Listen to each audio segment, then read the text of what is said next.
जो है सारा निकाल दिया गया है। क्या आपकी अभी तक किसी अधिकारी से बात हो पाई है, या आगे की अब आगे का आपका कदम क्या है? परसों अधिकारी लोग मौखिक रूप से कह के गए थे, तो डायरेक्टर, ज्वाइंट सेक्रेटरी, जो कंसर्न अधिकारी थे, उनसे बात करने की कोशिश किया कि क्या वास्तव में ऐसा होने जा रहा है। कोई नोटिस नहीं दिया था। कल अचानक 15-20 लोग आए पुलिस के साथ में, सामान फेंकना शुरू कर दिया। 28 अक्टूबर को तारीख है और नोटिस मिनिस्ट्री को किया जा चुका, और अधिकारी ने बताया भी कि हमें मालूम है कि आपको स्टे मिल जाएगा, तो इसलिए कार्रवाई किया। ये चाहते हैं कि आईपीएस पूरन जैसे मैं जन्म हो जाऊं, इतना अपमानित करें कि मैं भी आत्महत्या कर लूं, लेकिन वो मैं नहीं हूं। मोदी सरकार मरवा दे अलग बात है। 2009 में मुझे Y+ सिक्योरिटी मिली थी, जबकि 2014 में इनकी सरकार आई और इन्होंने मेरी सिक्योरिटी छीन ली। दोबारा फिर से मेरे ऊपर इनाम रखा गया मर्डर का, और हमने दिल्ली पुलिस को लिखा और जांच हुई। जो सूत्र बताते हैं कि आईबी ने थर्ड पर्सन की बात मानी कि इनको खतरा है, सिक्योरिटी हमें नहीं मिली। तो सामान फेंका जा चुका है, तो कुछ जा चुका है, और इसकी रात की रखवाली कर रहे हैं। आज इंतजाम करेंगे कहाँ रहना है।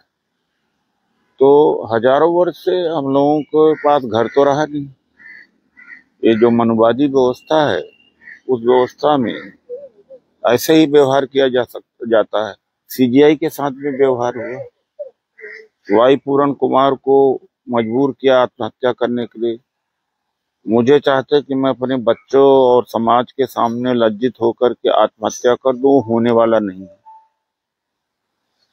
हमारी वजह से कोई और आत्महत्या कर ले अलग बात है, मैं मजबूत आदमी हूं, मरवा दें अलग बात है, मोदी सरकार हत्या करा दे अलग बात है, लेकिन वो हम नहीं करेंगे। तो आप देख सकते हैं सामान बिखरा हुआ है। 3 दिन का में क्या हो जाता, कोई आसमान फट रहा था क्या? जिस तरह से सामान तोड़ा फोड़ा बहुत गया है, अब जब निकाल के फेंकते हैं तो टूटता है, हजारों का नुकसान भी हुआ। सर, कांग्रेस पार्टी की ओर से क्या आपने हाईकमान से इस बारे में बात नहीं, की है? बात हुई है। राहुल जी ने कल ट्वीट भी किया है, पार्टी ने भी किया, आईएनसी टीवी में ने भी चलाया है। और राहुल जी का नोटिस दिया था मकान खाली करने के लिए, 12 तुगलक लेन खाली कर दिया था। प्रियंका जी को का मकान का अलॉटमेंट कैंसिल कर दिया था। बड़े नेता और नहीं डिगे, वो बल्कि ज्यादा मजबूती से लड़े। तो सांसदी गई राहुल जी की, तो मजबूती से लड़े। हो सकता मुझे और मजबूती मिले, हमारे साथ जो अन्याय हो रहा है इससे और मजबूती मिले। सर, इसके अलावा हटके बिहार के जो चुनाव है, और ऐसे में लगातार प्रधानमंत्री, गृह मंत्री पहुंचे हुए हैं वहां, आरजेडी के जनरल राज का जिक्र कर रहे हैं, शहाबुद्दीन की बात कर रहे हैं। कैसे आप देखते हैं उनकी इस रणनीति को, और क्या आपको लगता है जिस तरह वो अटैक कर रहे हैं आप लोगों के महागठबंधन पर और जनरल राज पर, उससे लोग प्रभावित होकर उनकी तरफ देखेंगे? हरण पांड्या का मर्डर का आरोप जिसके ऊपर लगा हो, मोदी जी के ऊपर उनके बाप ने लगाया था, हरण पांड्या ने। और अमित शाह तजुपार, अमित शाह जी के ऊपर जज मर्डर का भी आरोप है। वो बात करते हैं गुंडागर्दी की। और कल मोदी जी की रैली में कुर्सियों ने स्वागत किया, लोगों ने स्वागत नहीं किया। ये जीत कैसे जाते हैं, आश्चर्य होता है। आप देखिएगा जब राहुल जी जाएंगे, तेजस्वी यादव करेंगे, लाखों लाख कैसे आ जाएंगे। ये मुश्किल से भी 1000 नहीं ले आ पा रहे हैं। कल कुर्सियां खाली थी, समस्तीपुर या कहीं गए थे पीएम, सारी की सारी कुर्सियां खाली।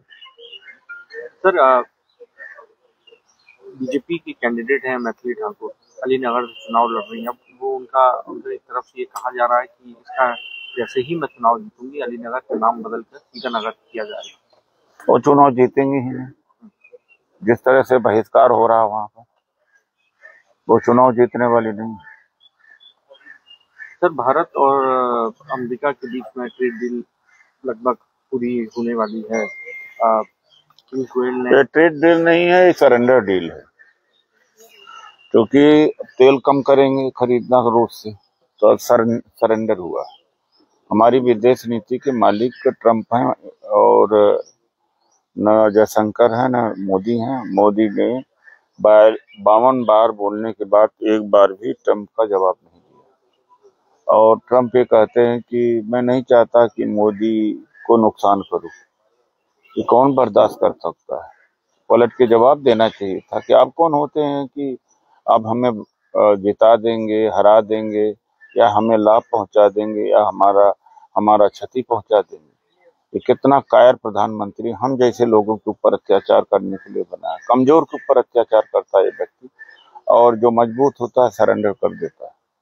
तो ये तो देश का बहुत ही ज्यादा अपमान होगा अगर अमेरिका के डर से रूस से तेल खरीदना हमारी सरकार बंद कर दे।